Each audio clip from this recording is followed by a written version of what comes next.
Hello and good afternoon, everybody. Welcome to yet another session on WSIS+20. However, we hopefully today are going to talk about the technical community perspectives on WSIS+20, but also what are the challenges with regards to governance when it comes to the technical architecture. The purpose of today's session really is to provide a framing and a brief understanding on the technical layer of the internet and the technical architecture, its governance, but also the role of the multi-stakeholder model. We also want to sort of spend a little bit of time to sort of address the role of the IGF and maybe try to articulate a positive vision for the IGF as well. We often take the technical underpinning of the internet for granted, and that's with good reason, because the end user doesn't necessarily need to know the actually ins and outs of how the internet works as they navigate the internet.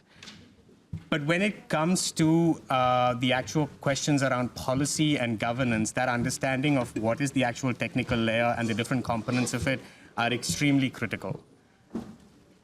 The technical architecture underpinning the internet is definitely not a monolith, but it's actually a set of federated entities, operators, and actors that work together to actually keep the internet running and accessible for all of us.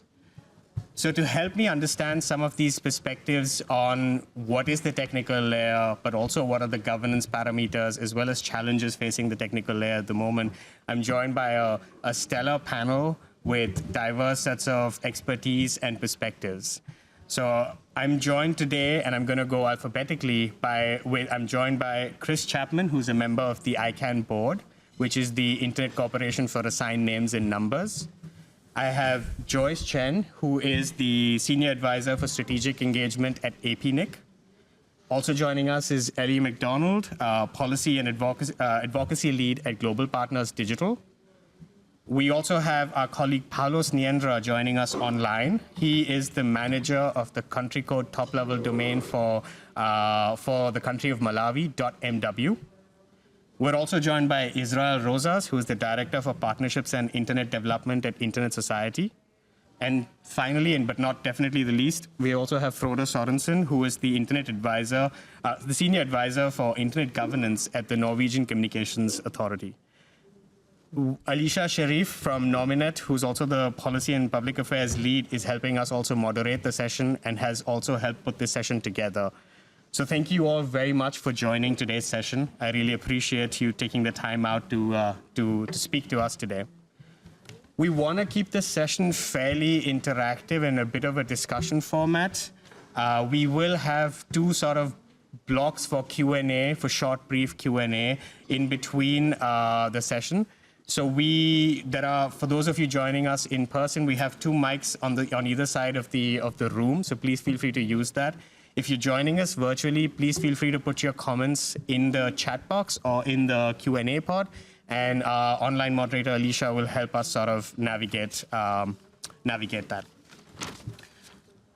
So I've provided a very generic and a very broad overview of what is the technical layer. But I really want to turn to my fellow panelists today to really sort of dig into some of the nuances of the technical layer. And I'm going to start with Israel, if you wouldn't mind giving us your perspective, particularly on the standards and the protocol side that make up the internet, particularly given your role at the Internet Society and your interactions with the IETF and Internet Architecture Board. So if you could frame out what is sort of the role of the standards and the protocols community. Thank you very much. I think this is a really relevant conversation nowadays that we've seen many organizations from the technical community of the internet participating here. And thank you for framing the question that way, because the Internet Society is a non-profit organization founded in 1992 to support the community of people working on the internet layer at that time. Then we've seen different parts of the internet being developed in different ways. And one particular part is the Internet Engineering Task Force, the Internet Architecture Board. I cannot say that I speak on behalf of them. We've seen some of the members of the IAB are here at the IGF, so if you would like to get in touch with them, they are around the halls. I can see Warren here, and there are some other members. The chair of the IETF is also here.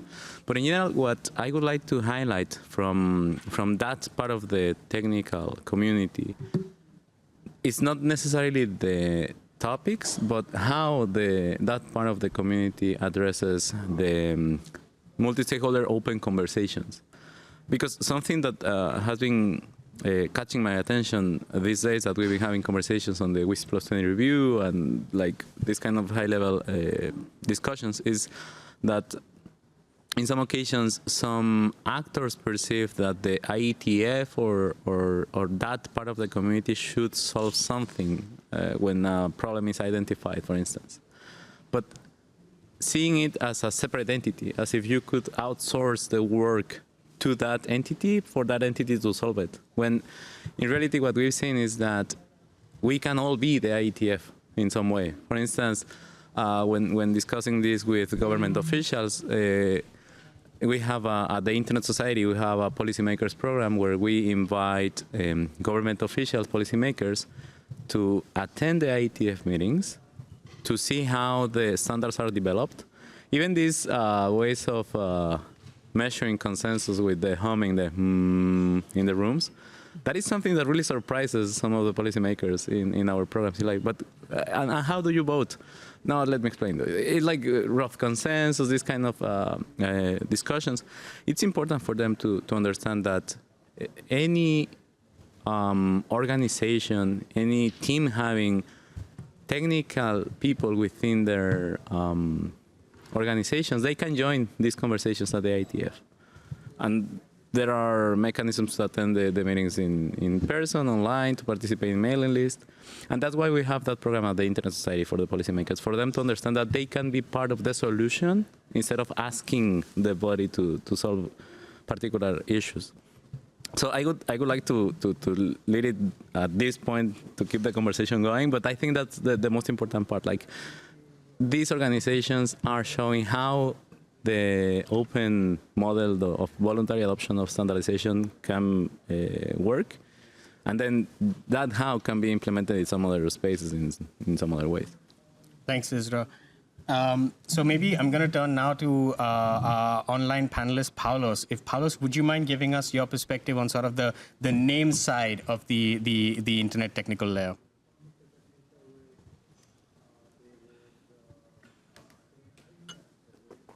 Thank you, Chair.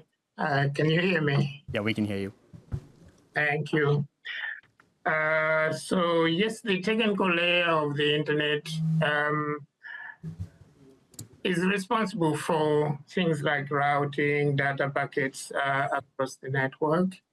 And it's used by people, and people normally use easy to remember addresses for accessing services on the internet, like vast amounts of information. They do online banking, they do shopping, they enjoy various forms of internet, they do learning. And all these are done using human interfaces with easy to remember addresses for the resources. However, as we all know, computers use numbers for sending the data across the internet.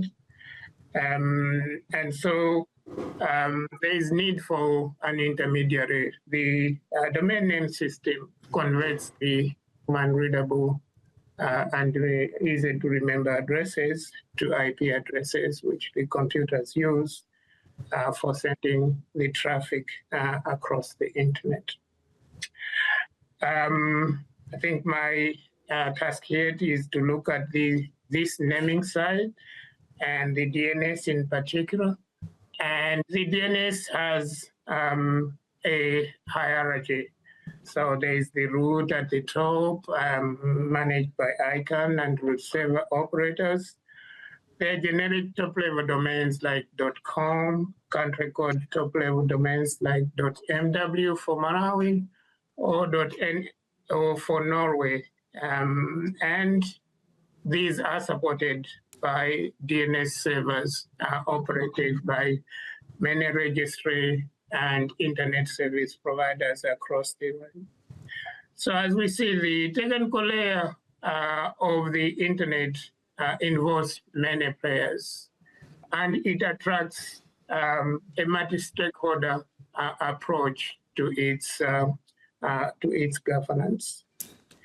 But as governments manage people who use the internet, and these are also managed by civil society, we see that multi-stakeholder coordination is really necessary for internet governance, and the IGF has assisted to play a role in presenting a platform for this. So on the internet names organization or management or governance, we can think of the icon as being at the top with its individual supporting organizations, the GNSO, the CCNSO, GNSO for generic top-level domains, CCNSO for country codes, and many countries have taken a particularly keen interest on their country code top-level domains, which featured highly in WSIS and features highly in IGF discussions. We have governments taking part under GAC, the Government Advisory Committee, and end users under ALAC as a constituency of ICANN. And there are many other ICANN constituencies that support or present platforms for many stakeholders to come in. Around the origins of the internet, the US government used to play a critical role in approving things like registrations for domain names, updates at the top level, and operations at the root level. That was the so-called US oversight role. That role ended in 2016 with transition of IANA functions under ICANN to the internet community in the current multi-stakeholder model of internet governance. So right now, oversight at ICANN is now carried out using supporting organizations and advisory committees that I have mentioned earlier. So the IANA function that plays a critical role at the top level are carried out on a day-to-day basis by a subsidiary of ICANN called the BTI. Maybe I should stop there for now. Thank you very much. Thanks, Paulus. Maybe Joyce, if you would mind sharing with us the perspective of the numbers community. Thanks very much, Ajit, and good afternoon to all of you, and good afternoon, good morning, good evening to those of you who are online and joining us from all over the world. Thanks for having me. So the way that I would like to approach this question is to sort of describe the work of APNIC and as well our policy development process, which I think many people in the room are quite familiar with how ICANN policy development works, but may not be as familiar as how the regional internet registries approach our policy development. So just very quickly, for those of you who might be new to this world and may not be as familiar with the terms, those of you who already are very familiar, this is the part where you can switch off. APNIC is the regional internet registry, I've mentioned that before, which is also the term RIR. For the Asia Pacific, it is a not-for-profit. All the internet organizations are not-for-profit. We are also membership-based, and we play a vital role in the technical coordination of the internet. We are one of 5 regional internet registries around the world that does the work of managing and allocating internet number resources, such as IP addresses and autonomous system numbers, or ASNs. And internet number resources are fundamental resources because they allow devices and networks to communicate across the global internet. So let's talk a bit about APNIC's policy development. What it refers to are how the rules and guidelines are created for managing internet number resources within the Asia-Pacific region. So what that means is we have community-based policy development for the region by the region. And this is the same practice across the various regions in the world. These policies determine who gets IP resources, how they're used, and how they're distributed fairly and efficiently. Our policy development process is open to all, bottom-up, consensus-based, transparent, and documented. And what that means is anyone, not just APNIC members, can propose a policy change or participate in discussions. By upholding these values in our policy development, we ensure fairness in IP address distribution because it is based on communities' needs across diverse stakeholders in the region. Our aim is to protect the integrity of the global internet by maintaining consistent technical standards. Thanks, Joyce. I think to round this out, maybe Chris, if you could, give us your perspective on the role of ICANN, which also Paulos has alluded to as well. So over to you, Chris. Well, Ajit, firstly, thank you for having me on the panel. I've never been described as part of a stellar panel before, so there's always a first. And talking about first, this is my first IGF.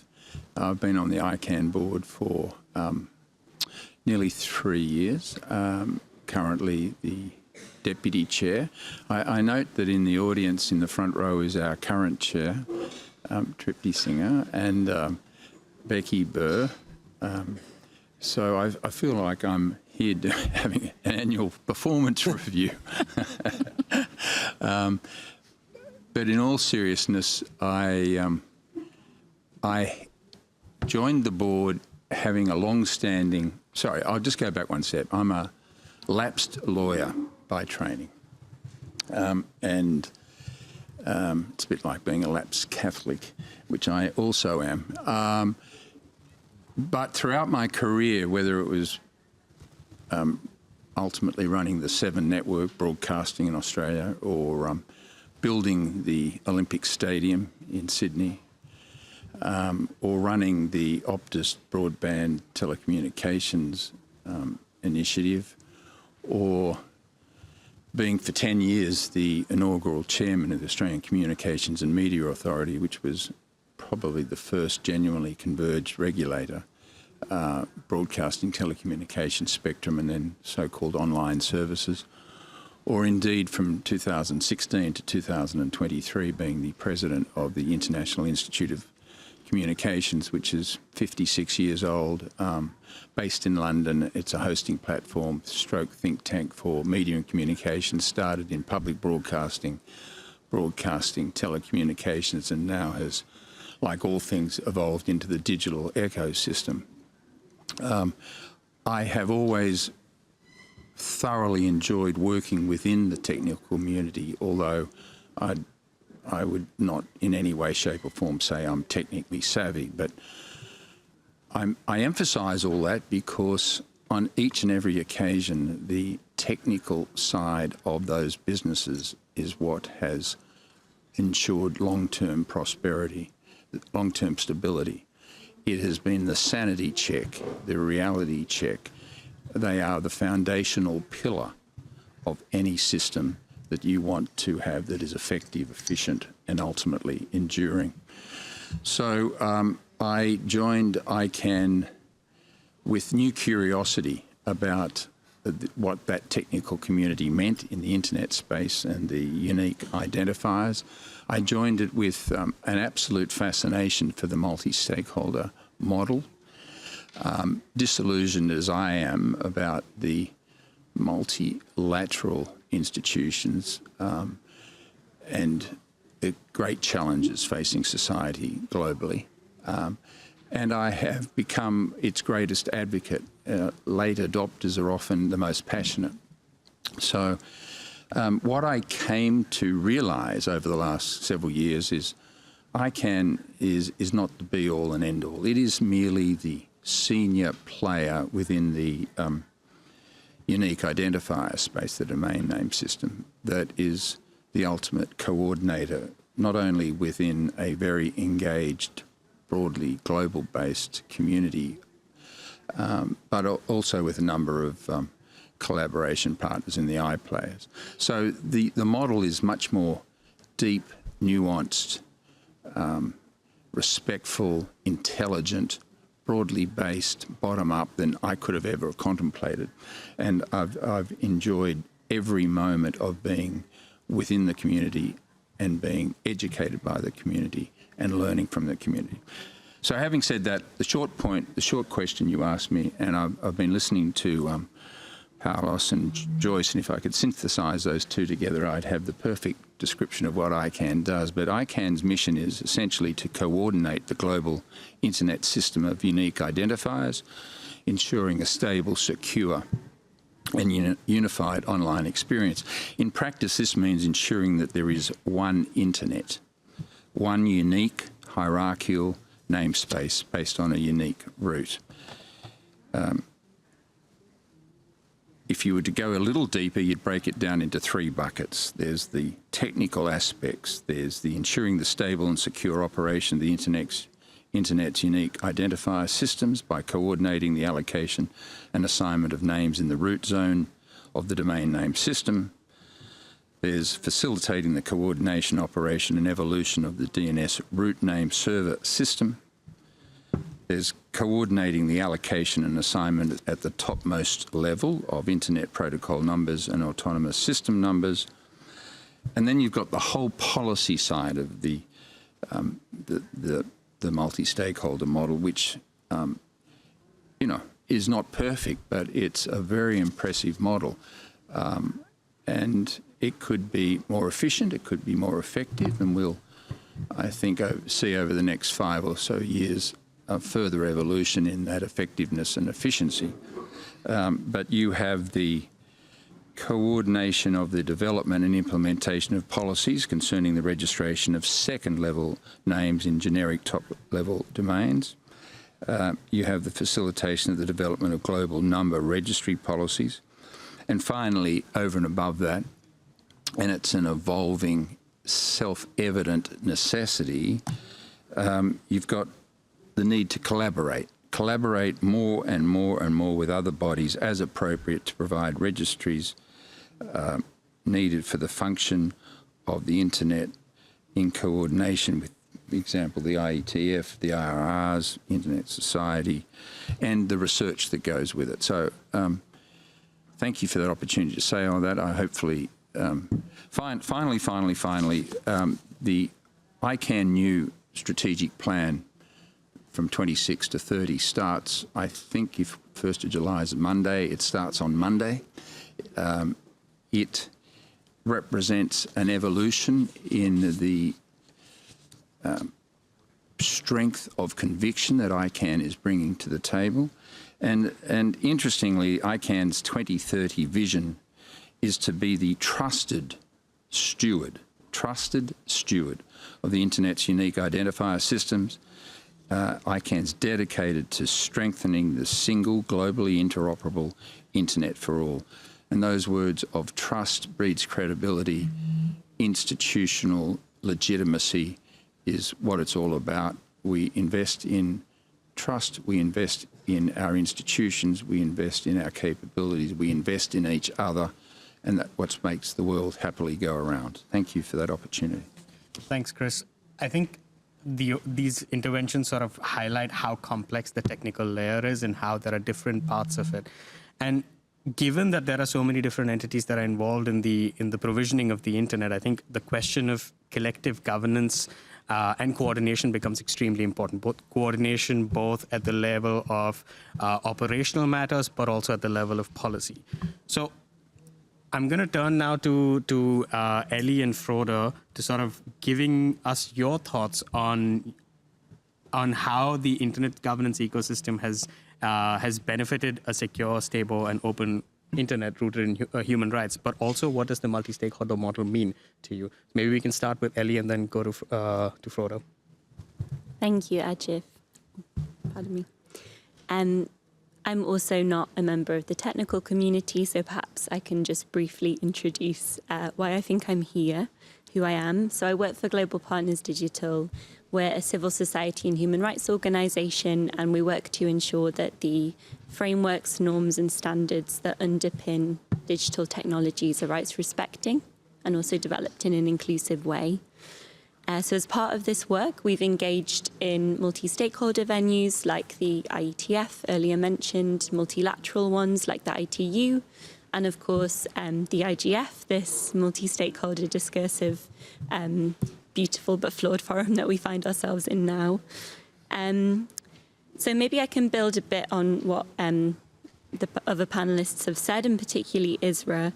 I think what's particularly special about this ecosystem is that it does provide these unique spaces where you could have on one hand an engineer, a company, government representative and a human rights defender to come together and to shape all of the various things that we've just discussed.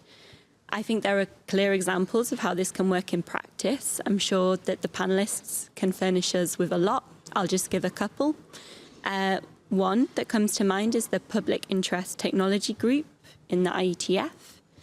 I think in being established, this offered a really safe space to be able to exchange information for different layers of knowledge to come together. So the technical, the advocacy, the normative, the human impacts to be brought together. It has permitted public interest actors to engage at the earliest stage of development, and that's really critical to ensure human rights respect by design. Another example that comes to mind is the evolution and the establishment of the HTTPS protocol. I think this is a really beautiful example of how that can work in practice, both identifying problems, issues that needed to be addressed, both technical ones, but also the resulting issues in terms of surveillance, having the appropriate technical solution and then being able to test it with end users and other experts who could say whether it would be fit for purpose. I would like to add that I don't think anyone here would say that that means that these spaces are functioning perfectly. They're resource intensive, and that makes it particularly hard for under-resourced communities to engage. There are naturally asymmetries of knowledge that make it difficult too. Sometimes issues of access, and then of course just the challenge of translating between different lexicons. The IGF, which I think we'll come to shortly, I think is a really special place where that translation work happens. And all of that to say, despite there being these kind of issues of reforms that need to be made, doesn't mean that we should abandon these spaces. They're tremendously useful and helpful. Yeah, maybe I can pause there. Thanks, Ellie. Frodo? Thank you, Harjeet. And thanks for a very interesting exchange of views so far. Norway is a strong supporter of the multi-stakeholder approach for internet governance and digital cooperation. And furthermore, Norway is also a strong supporter of the ICANN as the core institution for technical internet governance and the IETF as a standardization body for internet technology. It is paramount that the internet remains open, free, resilient and interoperable. This should be the core of the discussion of the ongoing discussion about the multi-stakeholder model and the future of the IGF. How can the model and the forum be designed to support an open and secure internet? It is also worth noting that the broader topic of digital cooperation is closely linked to the open and secure internet, since this underpins the running of applications and sharing of information which facilitates human interaction, public discourse and economic activity. So why is the governance at the technical layer so special? Governance of the internet infrastructure is based on the running of technical equipment that requires insight of the technical community to ensure that the internet works stable, robust and interoperable. The internet may become fragmented if some of the stakeholders are excluded from the internet governance discussion. and in case the technical community is not sufficiently involved, the administration of internet resources and thereby the internet itself may destabilize. And furthermore, the value of the internet may become weakened since it restricts the usability of this global network. In particular, the underlying technical layer of the internet is fundamental for the functioning of the internet. This ensures interoperability of the core functions of the internet, and furthermore, without an open and secure and interoperable internet infrastructure, the applications built on top of it may become restricted. Ultimately, without an open and secure internet, it may threaten human rights, in particular freedom of speech and freedom of association, and furthermore, the value of the internet to support democratic processes globally may become undermined if the internet communication is restricted. In summary, the expertise from the technical community is instrumental to the running of the internet. Involvement of the technical community for the global internet governance is important for an informed discussion based on technical realities. This is a prerequisite for maintaining an open and secure internet. Thanks, Frode. If anybody wants to pose questions, please feel free to use the mic, and I'll come to you very shortly. I think what Frode points to is very interesting because there is this risk that's often sort of thrown out, which is this question of internet fragmentation. And fragmentation at two layers, both at the technical fragmentation, but also policy and regulatory fragmentation. So with that sort of broad overarching perspective, I open the floor to any of you to sort of share your perspectives on why are we having this conversation today? What is the role that the technical community and civil society and government stakeholders sort of play in this conversation? Someone at the mic, or you want us to? So I go to the questions right after this. Joyce, do you want to go first? Sure. So the question was, why are we having this conversation now? I think it speaks to the urgency of protecting the internet's global open nature amid rising geopolitical, technical, and regulatory pressures. 2025 this year is an inflection point. We are reviewing WSIS in an environment of growing geopolitical tensions, driving nations to assert digital sovereignty, leading to proposals for national firewalls, data localization laws, even alternative or alternate DNS systems, developments that risk breaking the internet into isolated silos. The rise of cybersecurity threats, misinformation, abuse of platforms, they're all prompting calls for more centralized control. There are increasingly hostile actors that weaponize the use of the internet to disrupt lives and push political agendas. We have yet to reach global agreement on governance frameworks for new and emerging technologies like AI. All this to say that there are real risks that if we don't actively preserve the internet's open and global architecture, we risk losing it.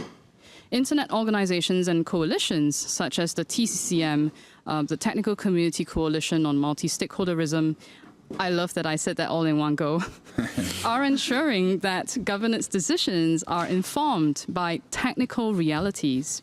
The technical community brings evidence-based operational expertise that is essential to preserving a global, secure, and resilient internet.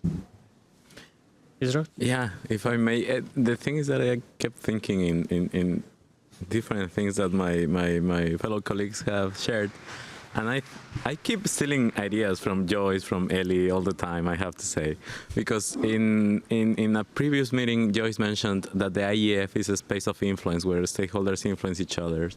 And then Ellie mentioned that this is a translation space. And I think that both are true and complementary because, for instance, what we are doing with the policymakers program for the IETF, it is not that we are asking the policymakers to become technologists and to participate in the deep roots of the technical operation. We want them to understand first of all, how the policies are developed, how the group works, how the ecosystem works in that part.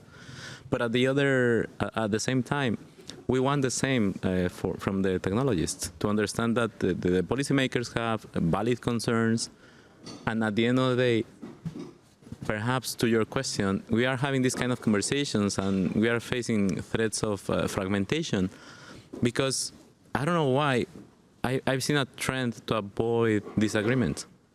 And in fact, disagreement is good, it's positive, because different stakeholders may have different views, different interests. But if we pursue the same objective, and if we start talking, breaching our disagreements, it's through that consensus discussion. It's through that discussion that we can reach consensus. And that discussion, of course, is going to be longer. It's going to take longer. It's going to be probably more complex. It's going to need more translation, more influence, like in these spaces, in other meetings, in other spaces. But at the end of the day, the result is going to be more resilient, without fewer non-intended consequences, and securing an interoperable internet, a single internet, a global internet. So I think that that's why it's important, like, to take reference of different ways of implementation of the multi-stakeholder model. And I think these kind of opportunities are really good for that. Thanks. Thanks, Sister. I'm going to go to Ellie. Do you want to jump in? And then Chris, and then we go to the question on the floor. Excellent. Sorry, I keep forgetting to turn myself down. Yeah, maybe I can speak a bit to the governance aspect of the question. I think this panel is about WSIS. So I think one of the reasons we're having this discussion is because that is a space where this will be stress tested and, in fact, come under quite severe threat. I think probably we all see the risk of how this could play out in the months ahead. And not only with respect to this process, but I think Joyce also mentioned discussions about the governance of emerging technologies. And I think in discussions of the AI mechanisms, their kind of final 11th hour negotiations, we see risks of more state-centric process to the appointment of experts, exclusion of military applications from the scope of the assessments that they'll do, lack of genuine multi-stakeholder accountability. I know many of you in the room are working to mitigate those risks. But I suppose I really loved Isra's positive take, but to give more of the risk take, I think in the midst of everything else that's happening, the conflict, the challenges at the moment, it's really important that we also keep close attention to these processes and that we don't lose anything in the course of the next year, and that we're not next year sitting without this forum that we've already kind of praised in so many ways. Yeah. Thanks. Chris? Just to add to that and synthesizing some of these thoughts, I often discuss the prospect that, you know, with 200 countries, say, in the world, sovereign powers, at last count, I got to 420 digital media regulators around the world. That was the last count. That was about 3 years ago when I laboriously went through it. Now, we have seen whack-a-mole instances over the last 5 to 10 years where legislatures, regulators just make arbitrary decisions completely ignorant of the implications of what they do, with the unintended consequences when they enter into decision-making and have unfortunate impact on the network and the operations layer within which we operate. And I think this is just going to, my apprehension about that will increase. So whereas we think we're travelling okay, I'm quite positive about the outcome over the next few months. I feel a very good vibe right throughout the IGF and from what I'm hearing and seeing. And, but collectively, our work is just starting, and we're going to have to double down. We're going to have to reinvest in mutual trust through our collaborations, because we ain't seen nothing yet. Thanks. I'm going to take the question from the floor, and then I come to you, Paulos. So please go ahead and make your question. Hello, this is Mia Kühlewind from the Internet Architecture Board in the IETF. And I don't have a question. I want to just comment. I want to emphasize how important it is for us to get this broad input from all kinds of people, because it actually makes our standards and makes the Internet better. That it makes it possible to take all requirements into the development process as much as we can so we don't get surprised later on. But it's also very essential for getting the protocols deployed, because we are not like a government that can enforce anything. It's like voluntary employment. And only if you consider everything, people will actually use it at the end and it will be a success. So this is very essential for us. And I also want to underline the openness of these fora, because as was said, there are some barriers, there are different languages. Both of these spaces, the internet, the technology and the policy world is very complex, right? So nobody expected it to be easy. So having these open places where we can all come together and all the voices are counting the same, I think is really important to make progress here. Thank you. Thank you very much for taking the floor, and I'm sorry to have kept you waiting. Paulos? Yeah, thank you, moderator. For us in Africa, maybe I should talk a little bit about how opportune it is now to be talking about governance of the technical layer.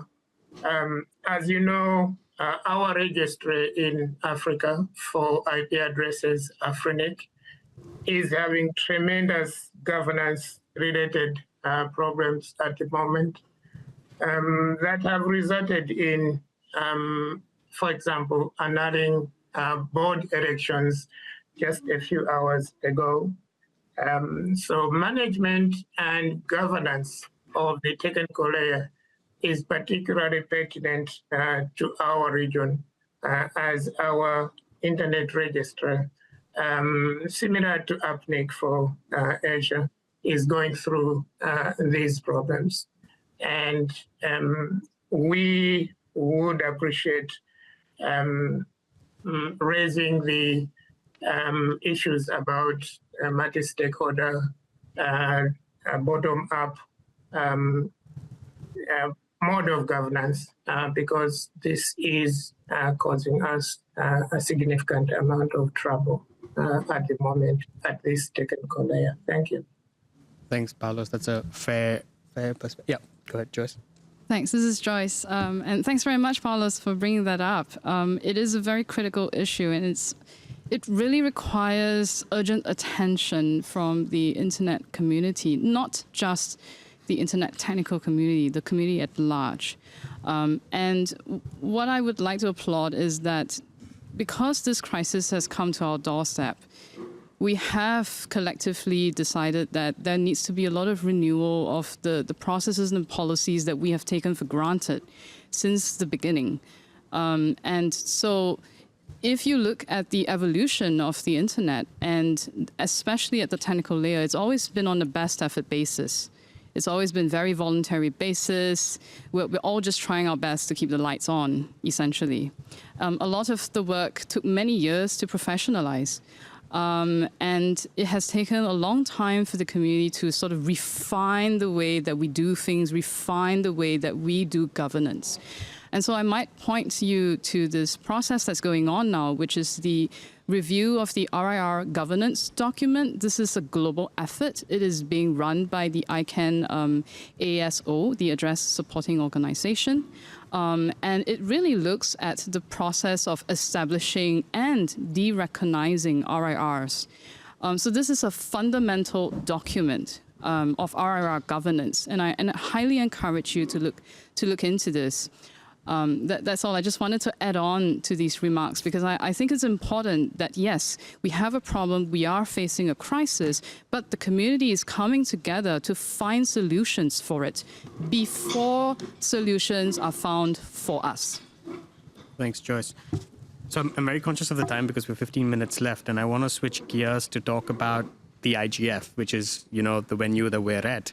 And the IGF, but also the multi-stakeholder model, has worked really, really well for the internet governance ecosystem, but also particularly for the technical layer. There's an interesting question that's emerging, which is, is the IGF fit for purpose with regards to a lot of the new emerging digital governance issues that are sort of emerging at the moment? And this is in the context of a new sort of framing that's emerging, that's being increasingly used between the governance of the internet, which is the actual standards, protocols, the namings, and then number system, but also governance on the internet, which is at the governance of the application layer. So I'd be very curious to get, Frode, particularly your perspective on how you see the role of the IGF in this sort of emerging new context. Thank you. The IGF has been a successful prototype for the implementation of the multi-stakeholder approach in the UN system. And one could build on this to seek to strengthen the multi-stakeholderism in other parts of the UN system. The CSTD, for example, by broadening representation of different stakeholder groups. The multi-stakeholder model helps to build trust between those who otherwise would not have a common space for discussion. It strengthens the legitimacy and the relevance of the governance process by allowing those affected by the decisions to be involved in shaping them. The complexity of the internet is constantly increasing, and this leads to a continuous need for the insight from the technical community, which can provide a supplement to the government's societal perspective. Some has criticized the IGF for not having decision-making powers, but this is a part of the careful design. IGF is a global forum for building capacity, identifying and discussing internet-related issues. However, there is a need to make IGF outcomes more accessible and useful for policymaking.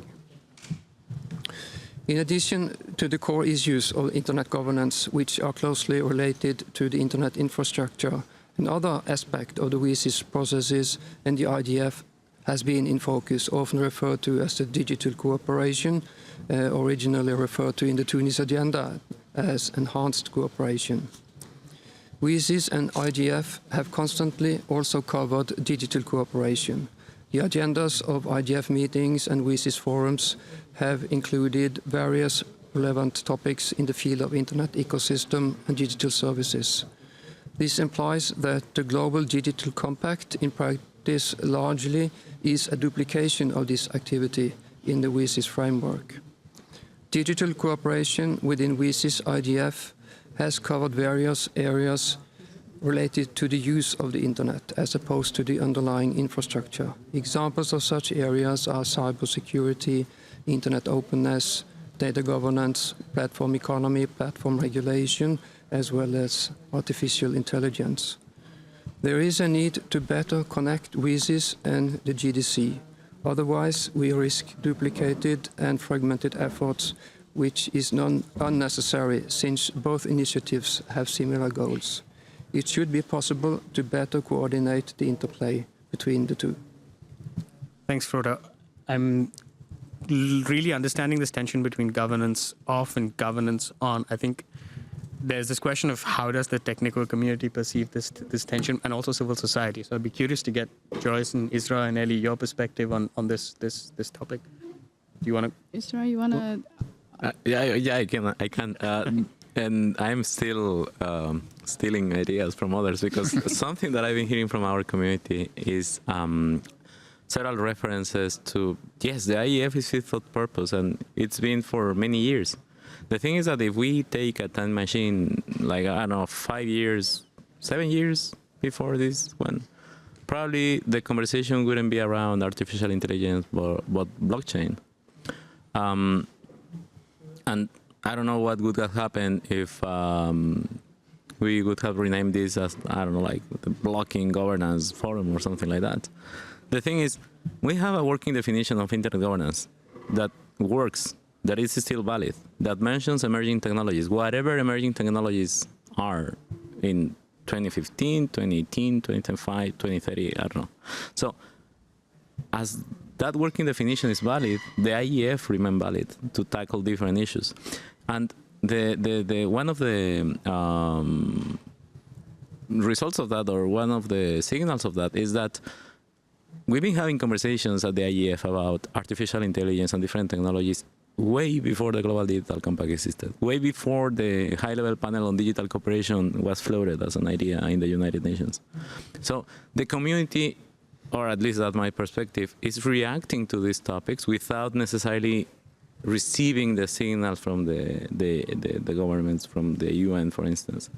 So my sense is that that's going to keep happening.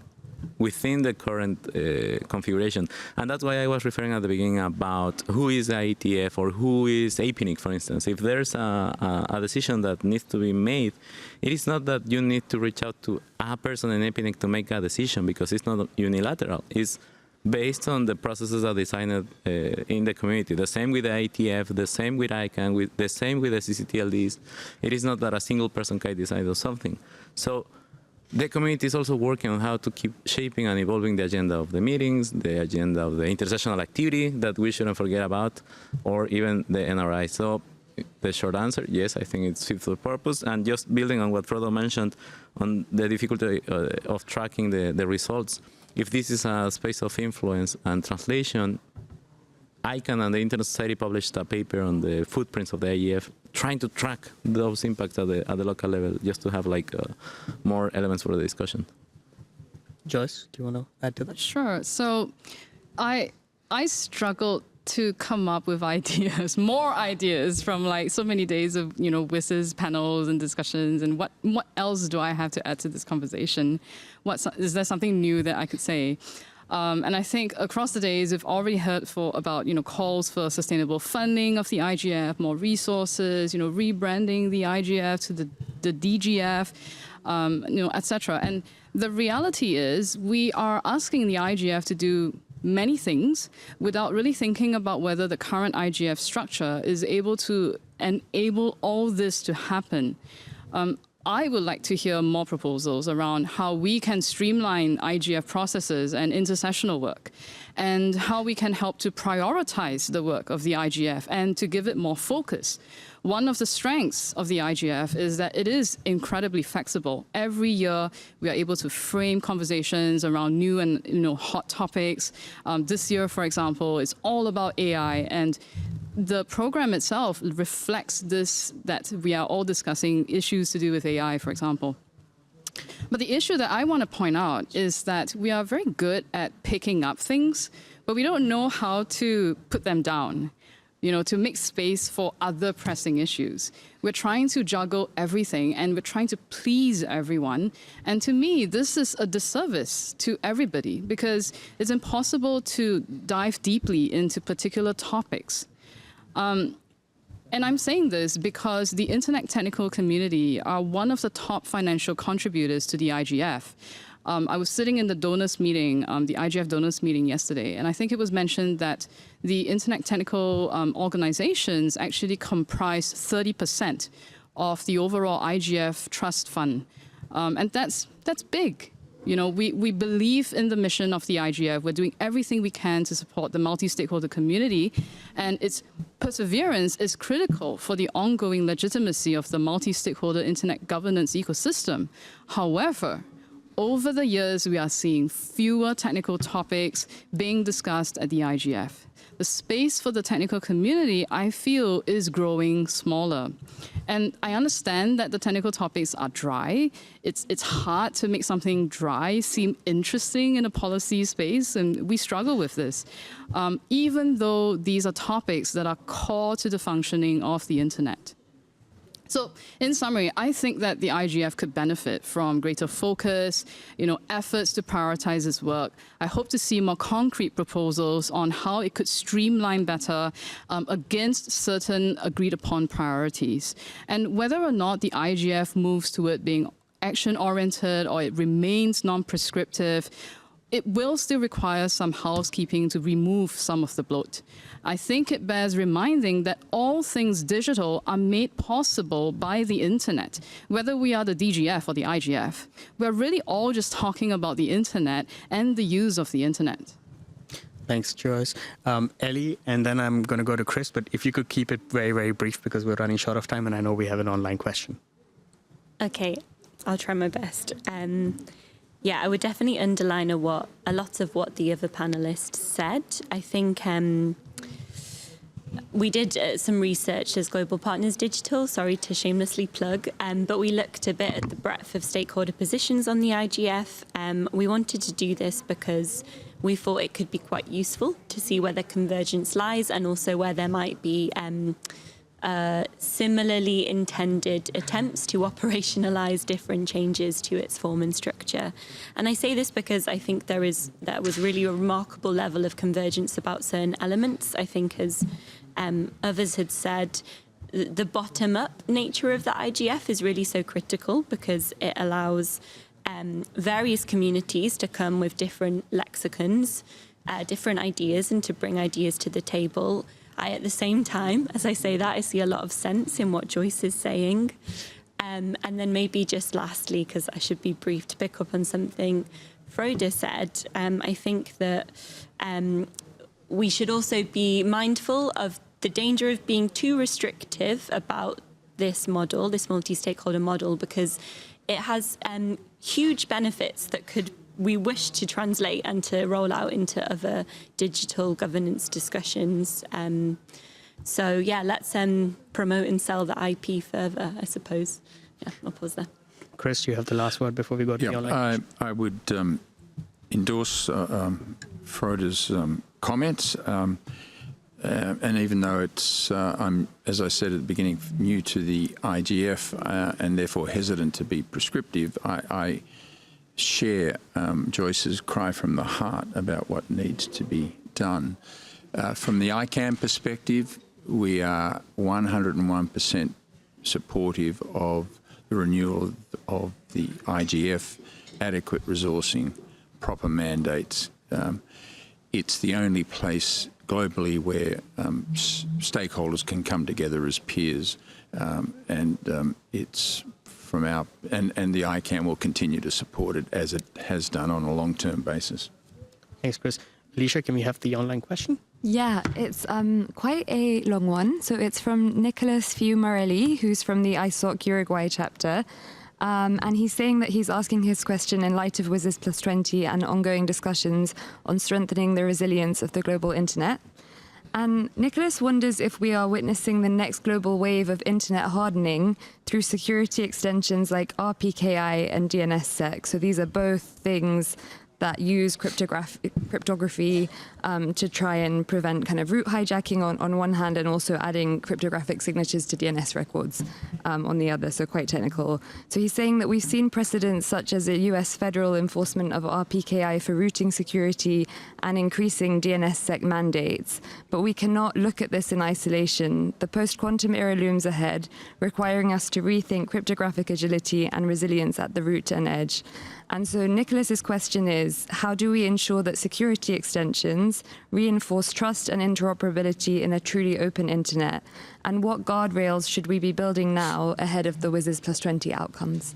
Thanks. Israel? I have a quick reaction, if I may. I think that we shouldn't mix those topics because the WSIS+20 is a high-level process where, for instance, we can agree that we want a more secure or more trusted internet. How? Well, that's for the community to work in specific spaces. Because, for instance, the interesting thing is that here we could identify, I don't know, we could say that RPKI is important. And each of us are going to make different things to support the deployment of RPKI. Different things. And all of them are going to be valid and complementary. So, in summary, I would say that it's important to keep having those conversations. The important part is that I've seen that RPKI is a widely community-driven process. And if some governments are recommending its adoption, it's important also to realize that governments are also operating networks that are part of the internet. So again, multi-stakeholder implies the governments. It is not that it's governments and other stakeholders. So just it's a good reminder of that. Thank you very much, Isra. And I can see the red light blinking, so we're at time. I want to say thank you very, very much to all of my fellow panelists. This was really, I enjoyed having this conversation, and I hope the audience took something away from it as well. So thank you very much, and have a good rest of the day. Thank you.